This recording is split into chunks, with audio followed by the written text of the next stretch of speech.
Yes friends, now let us understand few transactions which are not eligible under the composition scheme. So there are actually list of the transactions which are not permissible. So if you wish to follow composition scheme, then you can't follow any of these transactions. I mean, you can't do any of these transactions, and this list is actually very important point. Okay, for example, like if I say I'm in composition scheme, so there are certain restrictions or conditions. If I don't follow those restrictions or conditions, so automatically I'll be taken out of the composition scheme. And if like for example, I'm not aware of these conditions, and because of that I keep on doing transactions under composition scheme, and such transactions also under composition scheme, and then government identifies that I'm not eligible for composition scheme, then ultimately government will recover the entire tax as if it's a normal scheme, while I would have paid all the taxes under composition scheme. So this is very important perspective, that there are certain transactions which are not considered as permissible or eligible transactions under composition scheme. Let us first discuss the list, and then we will talk about the additional points. So one of the first transaction is you can't supply services. You can't work as a service provider. Composition scheme, you can't work as a service provider. That's the clear rule. So when you say you are working as a service provider, so you are not a composition scheme dealer. And I think everybody remember, we started with that point only, that composition scheme has never been meant for the service providers. It was always meant for a manufacturer and trader. Whether we talk about pre-GST era or we talk about GST, it is always meant for a manufacturer and trader. So if you are working as a service provider, you can't work under composition scheme. But one of the first exception that we have under this is what we have already discussed, that is food and beverage supplies, that is restaurant service, which we are talking about. So if you are working as a restaurant person, you are running a restaurant, then definitely you are eligible for composition scheme. You can always consider composition scheme. And one more notification which we have referred in last slide only, like this one, where it has been very clearly mentioned as if you are providing food and beverage services, then along with that you may provide some exempt services also. So that is the second point which is mentioned over here, that supply of food and beverages by restaurant plus they can serve exempt services. No other services has been allowed. But one of the recent amendment that has been brought as of now, that is, you can allow some services up to a permissible limit. Now mainly I believe that that is considered as supportive services only. I'll give you an example for that also. Let us say कि अपने business कर रहे हैं specs का, अपने specs का एक shop है जहाँ से हम उसको बेचते हैं. So we are purely doing trading, and because we are doing trading, so as a trader we are always eligible for composition scheme. Similar way, let us take another example. Let us say we are in the business of watch का showroom है हमारा, या कोई भी और ऐसी product है, mobile का showroom है हमारा. So अगर हम ऐसी कोई भी product में deal कर रहे हैं, तो as a trader we are always eligible for composition scheme. But let us say किसी की घड़ी खराब हो जाती है या बिगड़ जाती है. So if किसी की घड़ी खराब हो जाती है, बिगड़ जाती है, हमारे वहां पे आते हैं रिपेयरिंग के लिए, हम उसको रिपेयर करके देंगे. The moment मैं उसको रिपेयर करके दूंगा, तो I am a service provider now. And since I am a service provider, मैं composition scheme से बाहर निकल जाऊंगा. Someone would say, sir, ये थोड़ी सर्विस प्रोवाइडर है, ये तो एक एंसिलरी सर्विस है, सपोर्टिव सर्विस है. I agree, it's an ancillary service, it's a supportive service, but ultimately I am giving service, and the moment I give service I am not eligible for composition scheme. Let us say मेरा specs का shop है और मैं उसको repair करता हूँ. So अगर मैं उसको रिपेयर करता हूँ, so in that case I am also providing service. Mobile का दुकान है, अगर किसी का खराब हो जाए मैं उसको रिपेयर करके दूँ, तो I am providing service. The moment I provide service, I am not eligible for composition scheme. So then the entire composition scheme in many cases would completely become ineligible. Reason is कि आप कहीं ना कहीं supportive nature, ancillary nature का कोई ना कोई service तो offer कर ही दोगे. And the moment you will offer it, you are straight away out of the composition scheme. Let us say अपना AC और electronic product का showroom है. अभी उसको कहीं ना कहीं installation से लेके repair से लेके some service by nature you will always offer. And the moment you will offer, you are straight away out of the composition scheme, because one of the foremost condition for composition scheme is you can't provide service. So इसी problem को resolve करने के लिए अभी recently government ने एक amendment introduce किया है. That amendment has been brought from 1st February 2019. And what is that amendment? That very clearly says you can provide other services, mainly it is supportive services, but other services up to permissible limit. Now what is that permissible limit? That is what is mentioned over here. 10% of previous year turnover or 5 lakh, whichever is higher. Again, I am saying 10% of previous year turnover or 5 lakh, whichever is higher. So for example, अगर मेरा previous year का turnover 100 lakh है, तो उसका 10% turns out to be 10 lakh or 5 lakh, whichever is higher. अगर previous year का turnover 125 lakh है, तो 125 lakh का 10%, that is 12.5 lakh or 5 lakh, whichever is higher.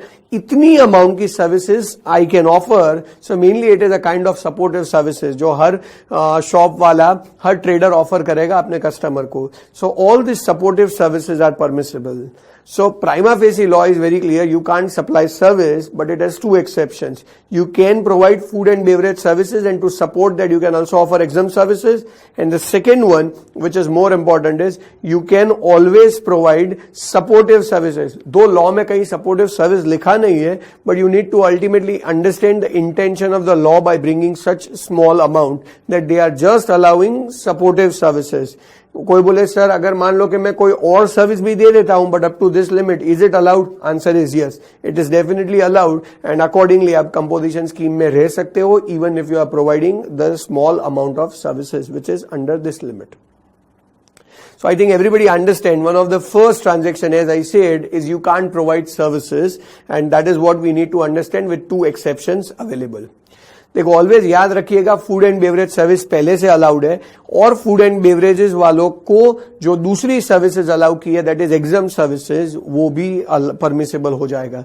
So if you are running a restaurant and in restaurant if you are also serving I mean like if you are running restaurant so basically restaurant service तो हो गया but more important is when you are talking about let's say उसी restaurant के साथ साथ हम कोई और सर्विस देते हैं which is an exempt service then technically we are still eligible for composition scheme. और वो एग्जाम सर्विस में कोई लिमिट नहीं है, फूड एंड बेवरेज सर्विस में कोई लिमिट नहीं है. जो लिमिट है वो 150 लाख का टर्नओवर वाला लिमिट है. बट अदर सर्विसेज अगर तुम ऑफर कर रहे हो, अच्छा कोई बोले सर मान लो कि मैं food and beverage service restaurant वाली ही दे रहा हूं, क्या उसके साथ मुझे ये अदर सर्विसेज अलाउड है? अलाउड है ना, कोई प्रॉब्लम नहीं है, परमिसिबल लिमिट तक अलाउड है. फिर वो टैक्सेबल होगा तो भी अलाउड है. अगर वो एग्जाम्प्ट है तो वो पहले से ही अलाउड है क्योंकि ऊपर क्लियरली बोला हुआ है कि एग्जाम्प्ट सर्विसेज अलाउड है. बट अगर वो टैक्सेबल सर्विसेज है तो भी up to some limit it is allowed. So always keep this in mind that अगर आप मैन्युफैक्चरर हो तो आपको फर्स्ट पॉइंट अप्लाई नहीं होगा बट सेकंड तो एप्लीकेबल होगा ना. सो मैन्युफैक्चरर सपोर्टिव सर्विसेज या कोई और सर्विसेज ऑफर कर सकता है अप टू परमिसिबल लिमिट. अगर आप ट्रेडर हो तो भी आपको ये पॉइंट एप्लीकेबल होगा. अगर आप रेस्टोरेंट सर्विस चलाते हो तो आपको फर्स्ट पॉइंट भी अप्लाई होगा और सेकंड पॉइंट भी अप्लाई होगा, तो आप अल्टीमेटली दोनों का एडवांटेज ले पाओगे. So prima facie point is you can't supply service. Now what we say is yes, you can also provide services. Moving ahead with that, there is a second number component that we need to consider under this category, and that is और क्या services, और क्या transactions है जो आप नहीं कर सकते. So the second transaction under this list is you can't supply something which is not liable for GST under this act. When I say which is not liable for tax या GST under this act, माने ऐसे कोई goods या services जिसके ऊपर कहीं पे भी GST एप्लीकेबल नहीं होता है. कोई बोले सर ऐसा कौन सा गुड्स या सर्विसेज होगा? The best example that I always share for this is that is alcoholic liquor for human consumption और मे बी पेट्रोलियम प्रोडक्ट्स. इन दोनों में से कोई भी चीज अगर आप सप्लाई कर रहे हो तो अल्टीमेटली आप कंपोजिशन स्कीम के लिए एलिजिबल नहीं हो. आई will give you an example also. Let us से अगर मैं कोई रेस्टोरेंट की बात कर लेता हूं, लेट अस से गुजरात में तो ये नहीं हो सकता बट गुजरात के अलावा कोई और स्टेट है जहां पे let's say there is a restaurant and इस रेस्टोरेंट में लीकर सर्व किया जाता है. गुजरात में तो क्या प्रोहिबिटेड है तो लीकर सर्व नहीं कर सकते. बट अगर गुजरात के बाहर कोई रेस्टोरेंट है जहां पे लीकर सर्व किया जा रहा है, अल्कोहलिक लीकर, तो in that case we can say that you are providing alcoholic liquor, then in that case the restaurant is not eligible for composition scheme because if you are supplying anything which is not liable for tax under this act then you are not eligible for composition scheme. So अगर आप कोई भी alcoholic liquor जैसी product supply करो या फिर second number का component जहां पे आप पेट्रोलियम प्रोडक्ट्स में से कुछ सप्लाई कर रहे हो तो ऑटोमेटिकली आप कंपोजिशन स्कीम के लिए एलिजिबल नहीं रहेंगे. So that is second number point कि supply of goods which are not liable for tax under this act is straight away eligible for, straight away out of the composition scheme. आप उसका कभी भी benefit claim नहीं कर सकते. तो ये सेकंड नंबर का पॉइंट हो गया. अच्छा कोई बोले क्यों sir? So like I will give you reason. Let's say मैं रेस्टोरेंट चलाता हूं, फूड एंड बेवरेजेस सर्विसेज देता हूं, जहां पे मैं जीएसटी और नॉन जीएसटी आइटम दोनों सर्व कर रहा हूं। अब हमारा लॉ कहता है कि टर्नओवर का 1% या 5% टैक्स भर दो आप। सो टर्नओवर में लेट अस से जीएसटी आइटम और नॉन जीएसटी आइटम दोनों है और आप दोनों का 5% भर दो, तो इन दैट केस आपको technically speaking non GST item पे भी जीएसटी भरना पड़ रहा है, क्योंकि टर्नओवर का फिक्स परसेंटेज मेथड है। So then it becomes wrong. उसकी जगह अगर आप नॉर्मल स्कीम में चले जाओगे तो नॉर्मल स्कीम के अंदर जो जीएसटी वाला आइटम है उसके ऊपर ही आप टैक्स भरने वाले हो, जो नॉन जीएसटी वाला आइटम है उसके ऊपर आपको टैक्स भरने की जरूरत नहीं है। So technically speaking it is wrong that you are following composition scheme for this kind of products, because ultimately you have to pay fix percentage of your turnover, and turnover would also include this items which are not liable for GST. So I think everybody understand that is second number concern. Moving ahead with that, there are few more transactions which we need to consider. There is third transaction in the list which says you can't make interstate outward supply. When I say you can't make interstate outward supply of goods, so अगर मैं ये बोलूं कि मैं गुजरात में हूं and मैं composition scheme follow कर रहा हूं, सो मैं गुजरात से महाराष्ट्र सप्लाई नहीं कर सकता। गुजरात के अंदर मैं सप्लाई कर सकता हूं अप टू परमिसेबल लिमिट, जो हमारा 150 लाख का टर्नओवर है वो मैं कर सकता हूं, बट द मोमेंट में इंटरस्टेट ट्रांजैक्शन करने जाऊंगा मुझे कंपोजिशन स्कीम परमिट नहीं किया जाएगा, because law is very clear, you can't make interstate outward supply of goods. कोई बोले सर इंटरस्टेट इनवर्ड अलाउड है, आंसर इज 100% यस। सी, मैं महाराष्ट्र से कुछ प्रोक्योर करके ला सकता हूं, मैं आउट ऑफ इंडिया से कुछ प्रोक्योर करके ला सकता हूं, बट मैं गुजरात के बाहर कुछ ऑफर नहीं कर सकता। कोई बोले सर क्यों ऐसा कंडीशन कि हम गुजरात के बाहर कुछ ऑफर नहीं कर सकते? I am not sure, but I believe this is what my assumption is, क्योंकि लॉ में कहीं लिखा तो नहीं है, but intention should be very clear that we are following a destination based consumption tax. When I say destination based consumption tax, माने ultimately चीज जिस जगह कंज्यूम होगा, जहां उसका कंजम्पशन होगा, वही उसका डेस्टिनेशन है और वहीं पे टैक्स का रेवेन्यू जाना चाहिए। अब अगर आप इंटरस्टेट आउटवर्ड सप्लाई करोगे तो आई थिंक ये सबसे पहले वायोलेट हो जाएगा। मैं बताता हूं कैसे। लेट अस से कि मैं कोई चीज है जो गुजरात से महाराष्ट्र सप्लाई करता हूं, सो कैन आई से उसके ऊपर मैं 1%, अगर ट्रेडर हूं तो 1% टैक्स भरूंगा और वो 1% टैक्स महाराष्ट्र गवर्नमेंट को मिल जाएगा। But the important part is, ये प्रोडक्ट तो मैं गुजरात से महाराष्ट्र दे रहा हूं, मैं कहां से लाया? या तो मैं आउटसाइड गुजरात से लाया या फिर मैं गुजरात से लोकली परचेस किया। जब मैंने लोकल परचेस किया या आउटसाइड गुजरात से परचेस किया, कैन आई से उसके ऊपर जीएसटी होगा, वो तो नॉर्मल रेट के हिसाब से होगा, मान लो कि 18%। सो दैट मीन्स जब प्रोक्योरमेंट हुआ था तब 18% का टैक्स था, और वो प्रोक्योरमेंट पे जो टैक्स था जिसका मुझे आईटीसी नहीं अलाउ हुआ, दैट मीन्स गुजरात गवर्नमेंट को ये 18% tax as a net revenue मिल चुका है। अब ये गुड्स मैं गुजरात से महाराष्ट्र दे रहा हूं, सो महाराष्ट्र गवर्नमेंट के पास टैक्स तो जाएगा बट ओनली 1% जाएगा, जबकि पूरी प्रोडक्ट का कंजम्पशन महाराष्ट्र में हो रहा है, जबकि उस प्रोडक्ट का मैक्सिमम बेनिफिट गुजरात गवर्नमेंट ले जा रहा है, क्योंकि 18% टैक्स चार्ज हुआ है और गुजरात गवर्नमेंट को उसके सामने आईटीसी नहीं देना है। क्यों नहीं देना है आईटीसी फ्रेंड्स, बताइए मुझे। तो रीजन बहुत क्लियर है कि हम कौन सी स्कीम में है? Composition scheme. तो क्या अगर हम कंपोजिशन स्कीम में है तो आईटीसी अलाउ करने का कोई सवाल ही नहीं है, तो आईटीसी आगे देना नहीं है, और यहां पे गुजरात गवर्नमेंट रेवेन्यू अर्न कर रहा है। So 18% tax goes to Gujarat government, while only 1% goes to Maharashtra government, जबकि एक्चुअल बेनिफिट जाना चाहिए महाराष्ट्र गवर्नमेंट का। और अगर मान लो कंपोजिशन ना होता, नॉर्मल होता, तो क्या होता बताए? मैं प्रोक्योर करके लाता, उस पर 18% का टैक्स होता, जिसका Gujarat government would definitely grant ITC. And once that ITC is taken, that we will set off against our liability. And that is where, when we will transfer from Gujarat to Maharashtra, so ultimately the entire tax will also go to Maharashtra. So Maharashtra will get full amount benefit. While in case of composition scheme, what will happen is the 18% revenue which goes to Gujarat government will remain with them only, because they are not granting ITC of that, and Maharashtra government will get only 1% composition tax. So ultimately origin based taxation is getting, origin to destination, like destination based जो consumption tax है, that is getting violated. And since destination based consumption tax का provision violate हो रहा है, so I think that's the only reason Indian government made a provision that interstate outward supplies are are not allowed. As I said, inward supply is always permissible, but interstate outward supply is not permissible. I think everybody understands the logic for that. The fourth transaction which you can't make, as I said, there are various transactions you can't make. So one of the first transaction that we have discussed is you can't supply service. The second transaction that we have discussed about is you can't supply anything which is not liable for GST under this act. The third transaction that we have talked about is you can't make interstate outward supply. In the same line, the fourth transaction says you can't supply goods through e-commerce operator.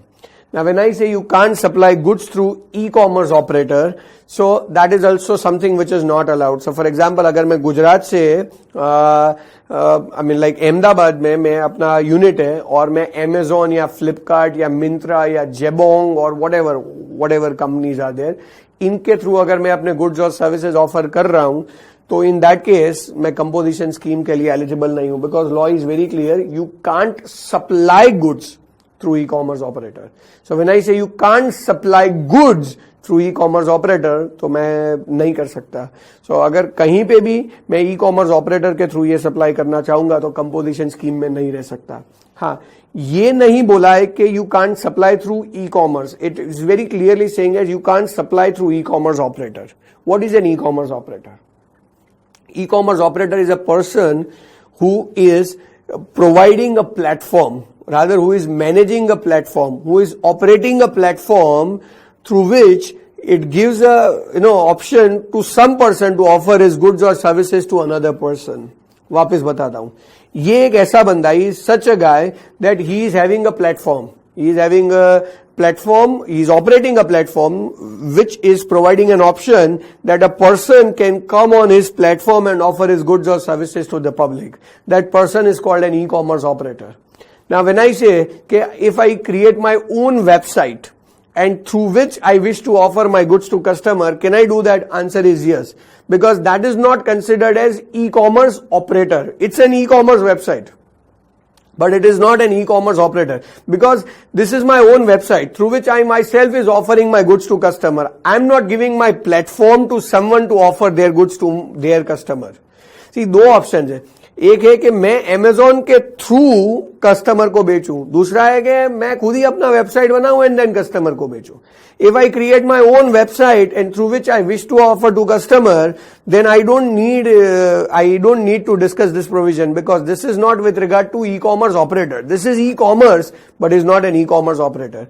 But if I say I wish to offer my goods through some website to the customer, then definitely it is considered as it is e-commerce operator. So there is some person who is giving me a platform to offer my goods to my customer through his platform. So that guy is called as an e-commerce operator. And if I want to offer through e-commerce operator, then obviously मैं composition scheme के लिए eligible नहीं हूँ. So ये एक चीज है जो आपको always ध्यान में रखना है कि you can't supply goods through e-commerce operator. अब कोई बोले पण sir why? So again the reason is over here, that is I think TCS is one of the reason. Like if you guys are aware, I mean like TCS का एक अलग पूरा recording हमने किया हुआ है, which is what we called as tax collection at source. Income tax में भी TCS है, तो those who are done with income tax must be aware of what is TCS. In e-commerce transaction there is a provision which says that whenever someone is offering goods to a customer through e-commerce operator, then e-commerce operators are required to collect tax under this transaction, which is called TCS. Now the important part is when you are following composition scheme, you are nowhere paying tax. You are just paying an amount in lieu of tax. So when you are paying an amount in lieu of tax, that means tax is not applied. If tax is not applied, then how an e-commerce operator will collect the tax? Because tax itself is not applicable. So then TCS का पूरा provision ही overrule हो रहा है. So I think that's the reason probably they are saying that you can't supply through e-commerce operator when you are following composition scheme, because the original TCS itself gets sidelined. So probably that is the reason. So whatever may be the reason, the law is very clear that you can't supply through e-commerce operator if you wish to follow composition scheme. So I think fourth number का point भी सबको clear है. Moving ahead with that, one of the very, very important point with regard to this is that you can't manufacture specified goods. And this is very important. When I say you can't manufacture, means you can trade those goods. but they have very clearly said you can't manufacture specified goods. कोई बोले ऐसे कौन से goods है? So let us just try and understand कौन से goods है. तो almost 3-4 products है. One of the first product that we have under this list is called ice cream. Along with that we have an edible oil. Along with that we have pan masala. Along with that we have tobacco and products manufactured out of tobacco. ये almost 4 products है which you can't manufacture. See, if you wish to trade that, like for example, I have a general store from where I also sell ice cream, then in that case, I'm trading specified goods, but I'm not manufacturing specified goods. And law is very clear, you can't manufacture specified goods. If I trade ice cream, that's okay. If I trade in tobacco products, that's okay. If I say I am dealing in edible oil, that is also okay. कितने departmental stores में से edible oil मिलता होगा? So क्या वो सब लोग ineligible हो जाएंगे? कितने general stores में से ice cream मिलता होगा? So क्या वो सब लोग ineligible हो जाएंगे? Answer is very clearly, you can't manufacture specified goods. You can always trade in specified goods. If you wish to manufacture specified goods, आप composition scheme के लिए eligible नहीं रहेंगे.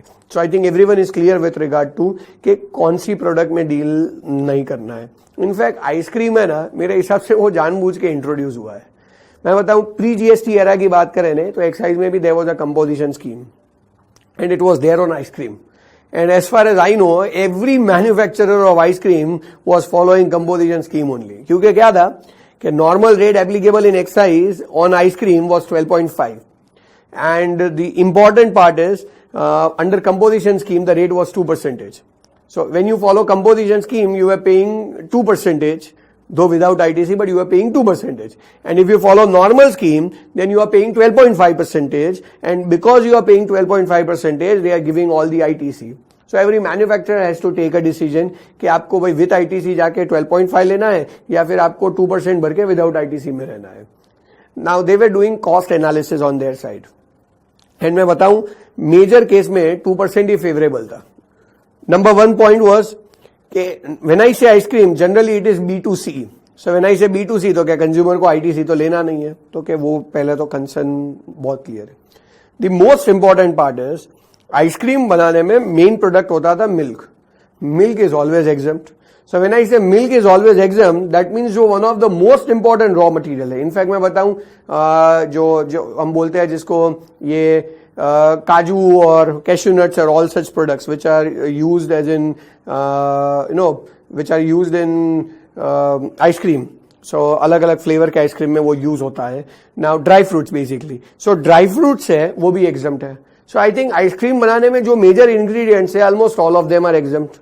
सो क्या आईटीसी तो वैसे भी कुछ नहीं मिलने वाला है. हाँ, पैकिंग प्रोडक्ट्स और उन सब का आईटीसी है, बट मेजोरिटी कोई आईटीसी नहीं था. सो अल्टीमेटली मटेरियल पे आईटीसी था नहीं और आउटपुट पे 12-12.5% था. उसकी जगह पे अगर आपको यही बोल दे कि आईटीसी भूल जाओ, है ही नहीं तो क्या भूलने का, और आउटपुट पे खाली 2% भर दो, तो you will be in a great benefit. So I think every manufacturer was following this same scheme called composition scheme.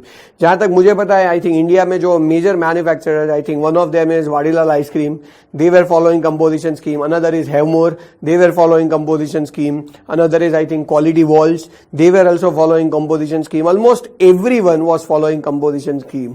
और उसमें तो टर्नओवर्स की लिमिट भी नहीं थी एक्साइज में, तो 1000 करोड़ का टर्नओवर है तो भी तुम्हें कंपोजिशन स्कीम मिलता था. तो everybody was following this. While in GST, they have very clearly said ice cream वालों को तो क्या मिलेगा ही नहीं. So if you are manufacturing on a larger scale, then also not eligible. If you are saying कि भाई हम तो घर पे आइसक्रीम बना के बेचते हैं, then also not eligible. Reason तो क्या आइसक्रीम के केस में कंपोजिशन स्कीम कभी भी मिलने वाला नहीं है. So I think everybody understand this, that कौन से transactions allowed नहीं है. The first transaction is you can't supply service. Second transaction is you can't supply anything which is not liable for GST under this act. Third one is you can't make interstate outward supply. Fourth one, you can't supply goods through e-commerce operator. The fifth one, you can't manufacture specified goods. ये एक हमारा restriction list है, और ये list आपको always follow करना पड़ेगा when you think of which scheme, you think of composition scheme. So this is something which is very very important point, and I think everybody has understood this कि हम कौन से type के transactions नहीं कर सकते. इनफैक्ट मैं आपको सम्स करवाऊंगा आगे, उसमें यहाँ कहीं ना कहीं हम कोरिलेट करेंगे बहुत सारे पॉइंट्स को, but ultimately keep this in mind that this is something which is most important list of the composition scheme chapter. Let us move ahead with that, friends. Subsequent points की बात करते हैं. One of the next point that we need to understand for composition scheme is multiple registration issue. And see, I'll tell you, हमारा जो GST का registration है वो I think सबको पता ही है PAN based है और state wise है. So अगर हमारा जो registration होता है, if you guys are aware, then what happens is, सबसे पहले like गुजरात का state code 24 है. So if I obtain registration, my registration will be 24, then there will be my PAN card. अगर मान लो कि मेरा एक दूसरा यूनिट है जो महाराष्ट्र में है, सो उस केस में महाराष्ट्र का स्टेट कोड 27 है. So 27 and then PAN card and आगे जो भी कॉम्बिनेशन बनता है वो. अगर मान लो कि मेरा एक और यूनिट है जो मे बी दिल्ली में है, तो Delhi has I think a state code of 7, so 07 then PAN card. So every state has his own code. So now state code and then PAN card will be there. Now मान लो कि गुजरात में भी मैं registered हूं and Maharashtra में भी मैं रजिस्टर्ड हूं. मेरा तो शोरूम का है, सो शोरूम बिजनेस है, कपड़े बेचता हूं मैं वहां से. तो गुजरात का रजिस्ट्रेशन अलग करवाया, महाराष्ट्र का रजिस्ट्रेशन अलग करवाया. But I hope you remember, हमने आगे एग्रीगेट टर्नओवर की और टर्नओवर इन स्टेट की डेफिनेशन पढ़ी हुई है. दोनों में एक पॉइंट बहुत क्लियर था कि when you talk about turnover, we talk about the total turnover which includes taxable as well as exempt turnover.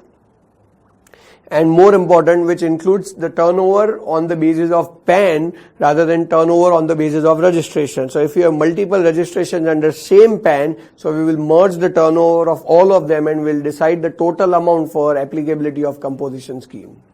Now उसी प्रोविजन में आगे ये है कि फॉर एग्जाम्पल लेट अस से गुजरात एंड महाराष्ट्र का टर्नओवर कंबाइन करके डिसाइड कर लिया कि वी आर एलिजिबल, क्योंकि गुजरात का टर्नओवर 60 लाख है, महाराष्ट्र का टर्नओवर 50 लाख है, टोटल है 110 लाख. 110 लाख पे आपको कंपोजिशन स्कीम मिल जाएगा because it's less than 150 lakhs. Now Gujarat unit is making sale only in Gujarat.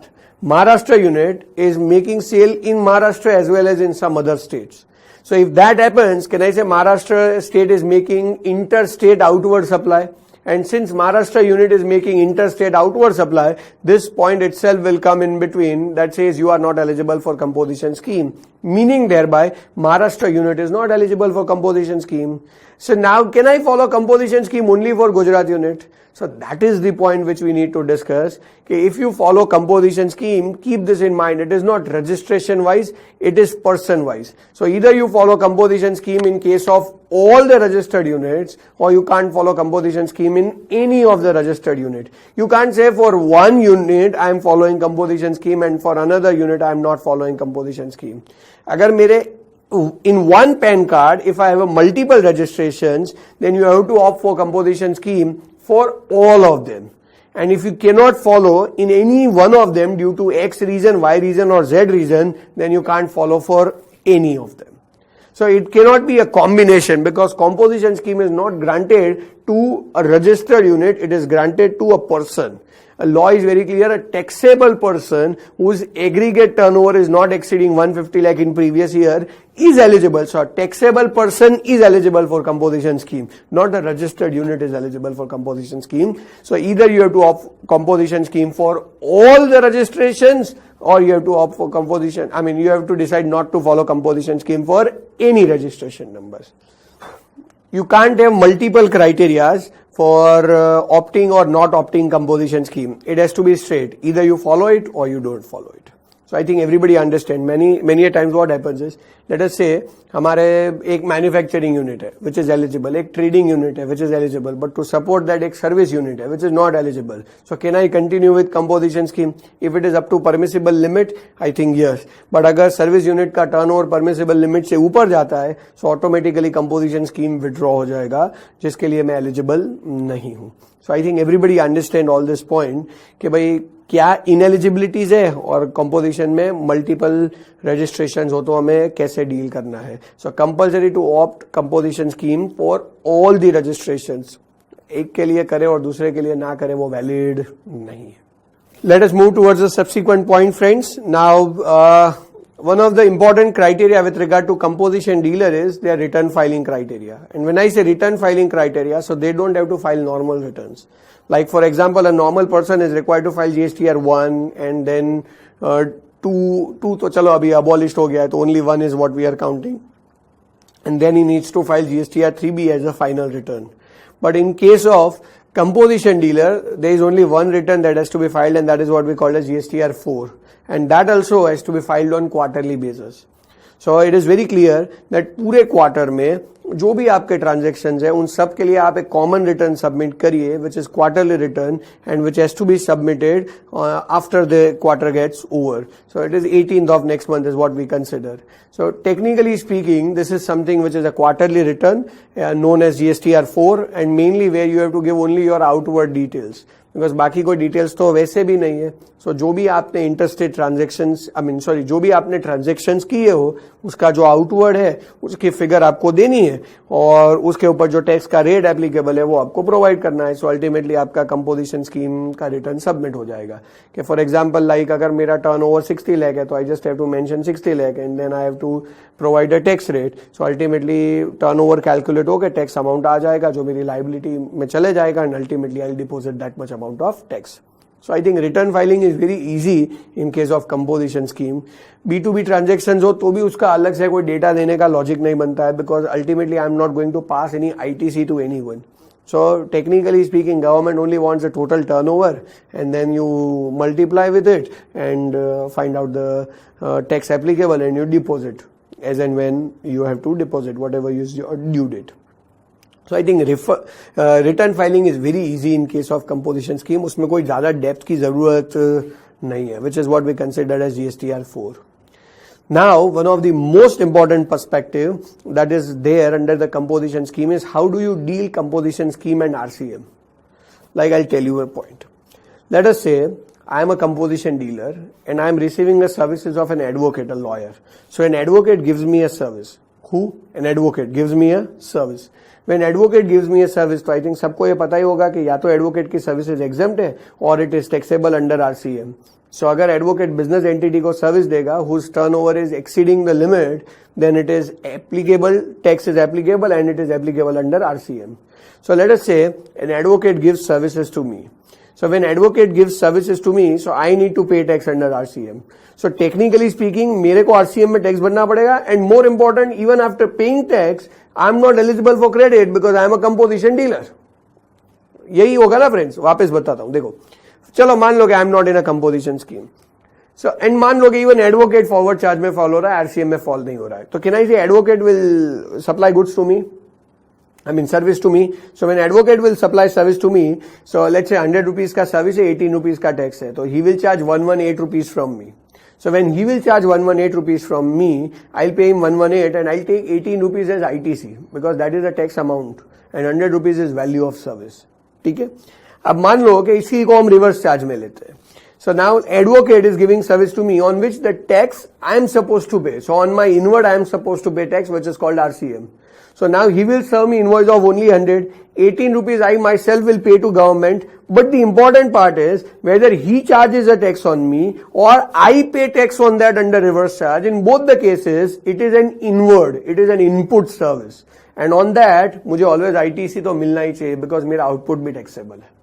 So if he charges, then it is forward charge. Based on his invoice, I'll take the ITC. If he is not charging, I am paying it under reverse charge, then also I'll take the ITC. But since my inward is with tax, so I'll take an ITC. Now comes the question is, I am not a normally registered person, I am a composition dealer. So if I am a composition dealer, now still am I eligible for ITC? That is the point which we need to discuss. So that is where government says कि अगर supplier forward charge में charge करेगा तो मुझे ITC नहीं मिलेगा क्योंकि मैं कंपोजिशन स्कीम में हूं. And if I myself will pay under reverse charge, then also I am not going to get an ITC. The problem is not that के फॉरवर्ड चार्ज या रिवर्स चार्ज का ITC मिले कि ना मिले. The problem is that के since I am in a composition scheme, I am nowhere going to get an ITC. So I have to pay tax under reverse charge and even after paying tax under reverse charge मेरे को ₹1 का भी ITC मिलने वाला नहीं है. So that is the point that we need to understand. Okay, when you talk about reverse charge, so first point is procurement of goods or services by a taxable person. So if you are a taxable person and you are procuring goods or services on which reverse charge is applicable, then you have to pay tax and more important, you are not even going to get an ITC. The second component of reverse charge, where we say that supplier is unregistered and you are registered, so again you need to pay tax under RCM. हाँ, agreed that as of now ये provision तो applicable हो ही नहीं रहा है because it has been withdrawn. But still if I say कि अगर ये apply होगा तो भी you have to pay tax under reverse charge, and the more important part is you are not going to get any ITC on that. Still one point is there in this provision, and that is at what rate you will pay the tax. कोई बोले माने, I'll give you an example. An advocate is giving services to me on which I am supposed to pay tax under RCM.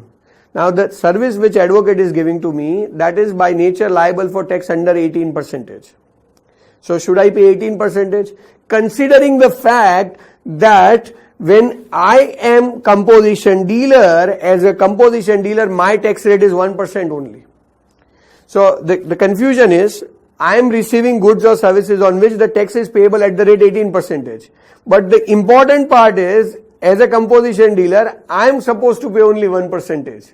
So I am supposed to pay tax under RCM, मुझे उसका ITC नहीं मिलेगा, वो तो सब ठीक है. But at what rate should I pay the tax? Should I pay tax as per the goods or service rate, which is 18, or should I pay tax as per 1%, which is my rate, which is composition rate? So that is where law has a very clear provision. Okay, as a composition dealer, you have to pay 1% tax on your turnovers. And when I say turnover, it will not include, I mean, keep my words, follow my words. When I say turnovers, so turnover means taxable supplies excluding the goods or services which are liable for tax under RCM. So if I say कि मेरा जो turnover है उस definition में I don't have to consider those goods or services which are liable for tax under RCM. So practically speaking, मुझे तो जो 1% या 2% या 5% भरना है वो तो मुझे अपने turnover पे भरना है, और मैं बात कर रहा हूं ऐसे गुड्स और सर्विसेज का जो मेरा टर्नओवर नहीं है, जो मेरे सप्लायर का टर्नओवर है. So if it is my supplier's turnover, so उस केस में वो मेरे टर्नओवर में फॉल नहीं होगा, और मुझे तो अपने ही टर्नओवर पे कंपोजिशन रेट फॉलो करना है. सो अगर मैं किसी से कोई चीज अक्वायर कर रहा हूं where I am liable to pay tax under RCM, I have to follow my normal rate only, I don't have to follow composition rate. So lawyer की सर्विस के ऊपर I'll pay 18% under RCM, and more important, I'll not take ITC also. And on my outward, I'm supposed to pay tax at the composition rate, which is 1% or 2% or 5%, as the case may be. We have already discussed. So I think everybody understands the RCM and composition mixture. Okay, if someone is giving you goods or services which are liable for tax under RCM, so you pay tax under RCM, and then you are not going to get an ITC also. And when you pay tax under RCM, so you don't have to follow composition rate, you have to follow the rate applicable on your goods and services, which is 99% going to be higher than the composition rate. So you end up paying a good amount without getting an ITC. I think that is going to happen in practical world in future. And logically speaking, ये सही भी है, because ये RCM ना होता तो ये forward charge होता, और फॉरवर्ड चार्ज में जो सप्लायर होगा वो एक्चुअल रेट ही चार्ज करता, वो थोड़ी कंपोजिशन रेट चार्ज करता. So ultimately you will end up paying a big amount when you are following composition scheme, because you are not eligible for ITC. So I think everybody understands this also. Now let us talk about some subsequent provisions. Yes friends, so now let us understand the additional points with regard to opting the composition scheme. Now one of the first provision that we have with regard to composition scheme is when you are working as a casual taxable person, or you are working as a non-resident taxable person, that is NRTP or CTP, then you can never apply for composition scheme. So a person who is doing a business as a casual taxable person, a person who is doing business as a non-resident taxable person can never apply for composition scheme, or rather a composition scheme holder can never work as a casual taxable person or non-resident taxable person. Now basically what is casual taxable person and what is non-resident taxable person? So precisely हम वो topic अलग से पढ़ेंगे registration chapter के अंदर, but because यहाँ दिया है तो एक थोड़ा बेसिक समझा देता हूँ what is CTP and what is NRTP. So you know, like if I say I'm doing business in Gujarat, so I'm already registered in Gujarat, and whatever transactions that I do from Gujarat accordingly will fall under the liability of my Gujarat registration. So the logic behind that is, the place from where you do the business, you need to get yourself registered. So if you do business from Gujarat, you need to get yourself registered in Gujarat. अब गुजरात से मैं गुजरात के लोगों को supply करूं कि गुजरात से मैं अक्रॉस इंडिया किसी और को सप्लाई करूं? The point is I am doing my business from Gujarat. So I'm supplying goods from Gujarat and I'm registered. Now let us say, apart from this Gujarat where I'm doing business, now I'm shifting to Maharashtra. And in Maharashtra also, I set up my unit and then I do the business from Maharashtra. So now whatever goods that I will supply from Gujarat will fall under the Gujarat registration. And whatever goods I will supply from Maharashtra will fall under the Maharashtra registration. Now the relevant point is the place from where you do the business has to be registered. So if I am doing business from Gujarat, I need to register Gujarat unit. If I am doing business from Maharashtra, I need to register Maharashtra. If I do business from both the places, then both the places has to be registered. And in GST, because the registration takes place state-wise, so you have to obtain a separate registration for Gujarat and you have to obtain a separate registration for Maharashtra. Now the point comes in is, I am doing business in Gujarat, or rather from Gujarat, and now I wish to participate in some exhibition in Maharashtra. So exhibition will take place only few days, but that means for few days I'll also do business from Maharashtra. So because I'll do business from Maharashtra, though for few days, but the moment I do business from Maharashtra, I need to get myself registered in Maharashtra. Now the point is, why should I obtain registration in Maharashtra if I'm going there for 15 days or 10 days or 20 days, maybe a month or as an exhibition? So that is where they say that the moment you go in Maharashtra for doing business on temporary basis, you need to get yourself registered in Maharashtra on temporary basis under the heading of casual taxable person. Basically, again, I would use this word as the place from where you do the business, you need to get yourself registered. So if I do business from Gujarat, I'll register in Gujarat. If I do business from Maharashtra, I'll register in Maharashtra. If I'm doing business from both the places, I'll register at both the places. जितना transaction मैं गुजरात से करूंगा वो सारी liability Gujarat की मानी जाएगी, जितना ट्रांजैक्शन मैं महाराष्ट्र से करूंगा वो सारी लायबिलिटी महाराष्ट्र की मानी जाएगी. So I need to get myself registered in Maharashtra if I'm doing business from Maharashtra, though on temporary basis. And that temporary registration is called casual taxable person.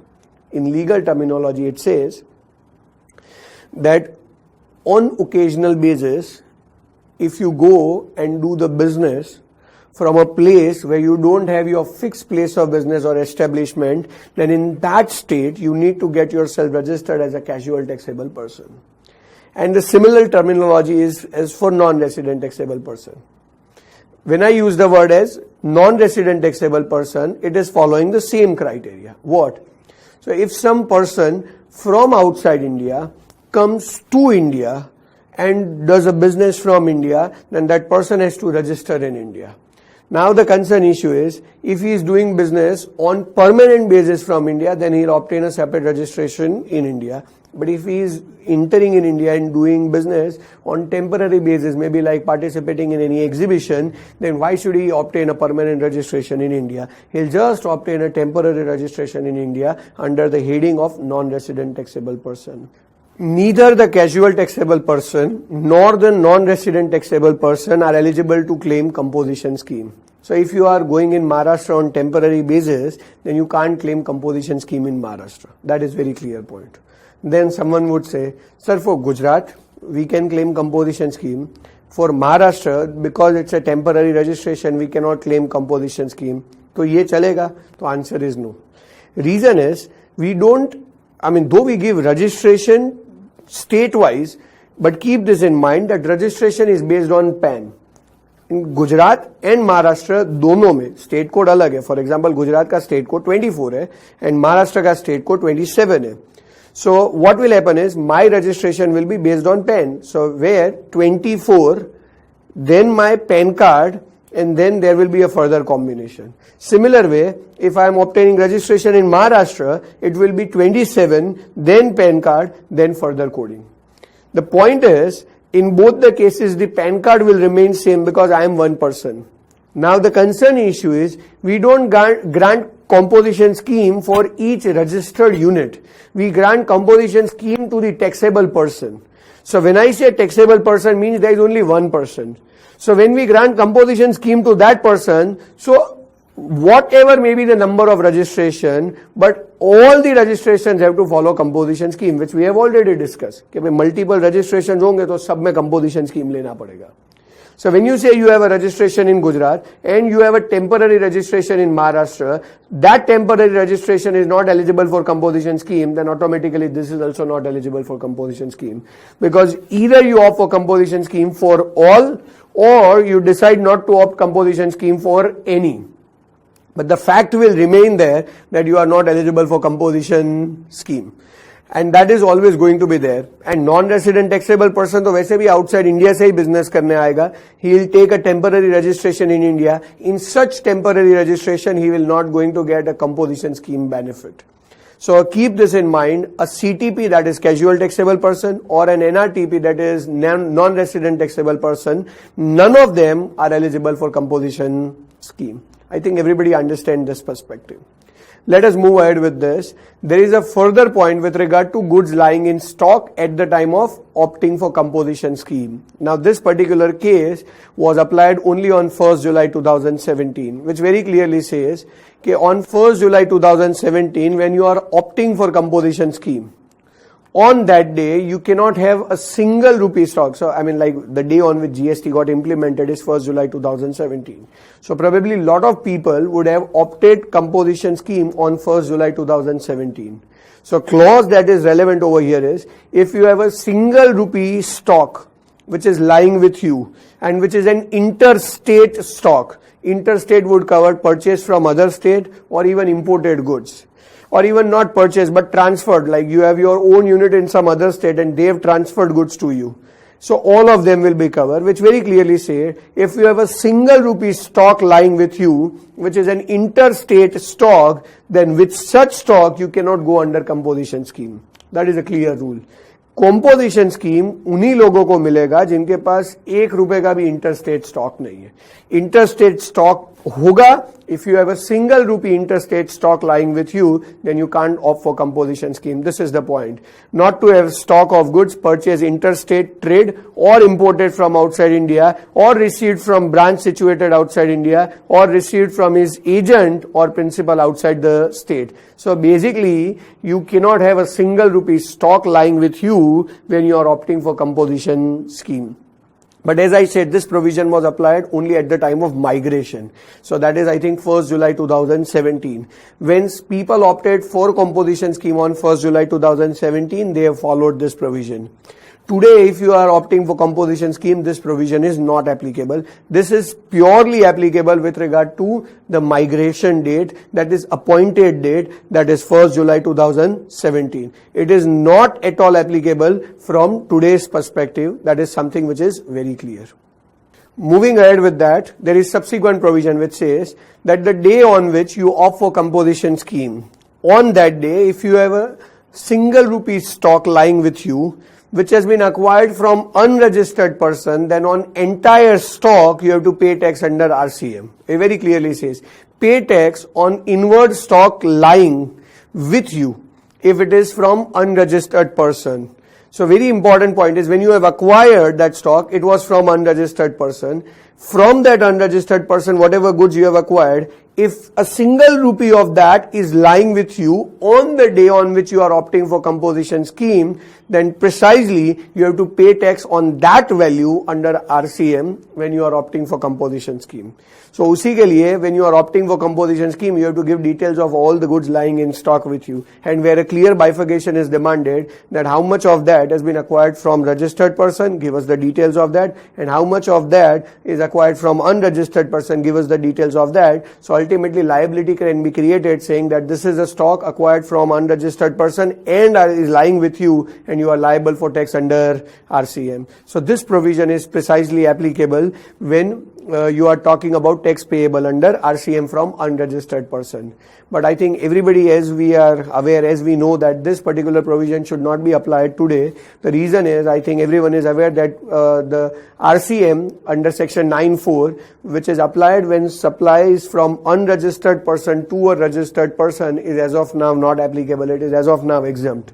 So when I buy goods from unregistered person, and I am a registered recipient, then as per 9(4), section 9(4) of CGST Act, I am liable for tax under RCM, but precisely this provision is as of now silent. And since that is silent, तो अगर आज मैं composition scheme opt कर रहा हूँ, तो today even if I have some stock which is acquired from unregistered person, I don't have to deal with that under RCM. This provision should be clear to everyone. In fact, in future also, if I'll buy the goods from unregistered person, then I'm not going to pay tax under RCM, which is this point, which we have already discussed under this category also. कि भाई अगर मैं unregistered person से goods acquire करूँगा, so I don't have to pay tax under RCM with that regard. So I think everyone is clear with regard to this point कि RCM वाला stock, I mean unregistered वाले stock के ऊपर आपको RCM अभी भरने की जरूरत नहीं रहेगी. Moving ahead with that, friends, the next point with regard to this is when you talk of composition scheme, then the important part is we have already discussed that under composition scheme we actually don't charge tax. Rather we pay amount in lieu of tax, and that amount, though we call it as tax, but that amount shall not be charged separately from the customer, and which I think everyone is aware that this amount cannot be charged separately from the customer, rather you have to pay it from your own pocket. And to pay that amount also we are not going to get any ITC. So I think this condition we have already discussed.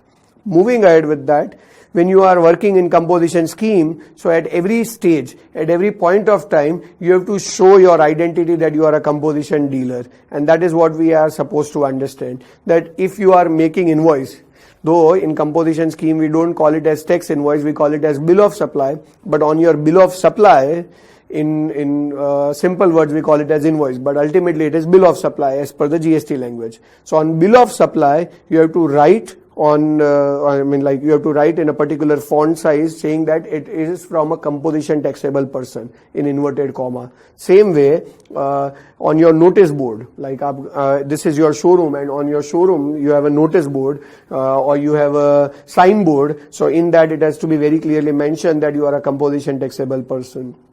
So basically what government says is you have to show your identity that you are a composition taxable person. It has to be shown by way of invoice. It has to be shown by way of signboard or notice board. So at every place you have to reflect your identity that you are a composition taxable person. So this is the clause which we are referring, that composition taxable person has to be mentioned on notice board. So I think everybody understands more or less the points, the conditions, the extra conditions with regard to composition scheme.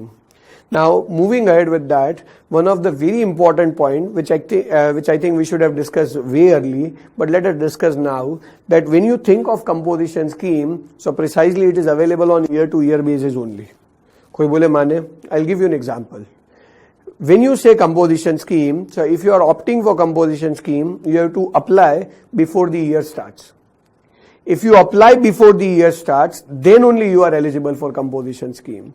So if I say, as of now we are somewhere in February 2019 and I wish to opt for composition scheme during the year financial year 1920, then before 1st April 2019, I have to send a request, I have to send an application containing that I wish to opt composition scheme. I am repeating my words.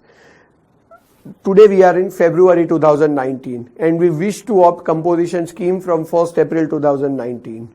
So if I wish to opt composition scheme from 1st April 2019 for the financial year 1920, then before 1st April 2019, my application has to be submitted that I wish to opt composition scheme. कौन से form में, वो सब बात की बात है. Let's say form CMP02 करके एक फॉर्म है. So a CMP02 form submit हो जाना चाहिए बिफोर 1st April 2019. आप 31st March 2019 रात को 12 बजे से पहले सबमिट कर दो. You declare your intention that for financial year 1920 I wish to opt for composition scheme. And when you do so, then only during the financial year 1920 government will allow composition scheme. If you are not opting before the financial year starts, then during 1st April 2009, for financial year 1920, now there is no option. Now you can't have composition scheme. The only way is it has to be applied before the financial year starts. That's a very important point, friends.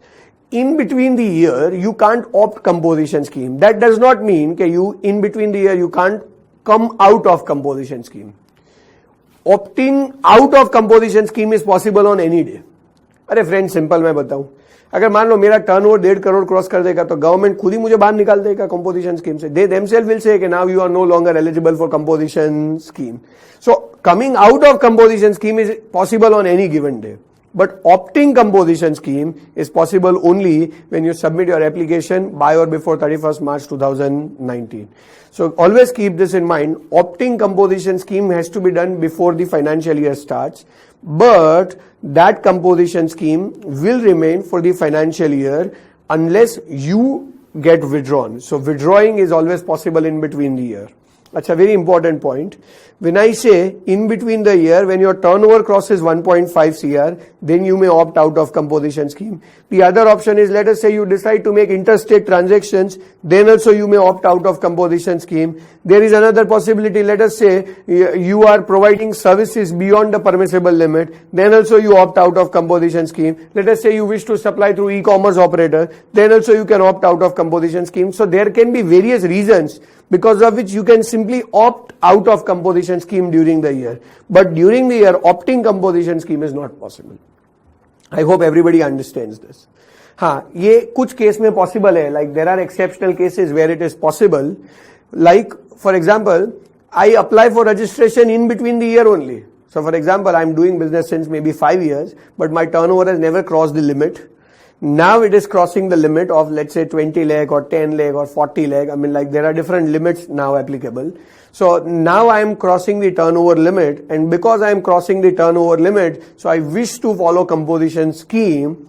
So in that case, the law is very clear that in between the year, if you apply for registration, then your registration application, which is done in form REG 02, REG 01, in that application itself that you have to state that you wish to opt composition scheme. If you do so, then only during that year you will get composition scheme, or else you will never get composition scheme. So I am again pointing this issue.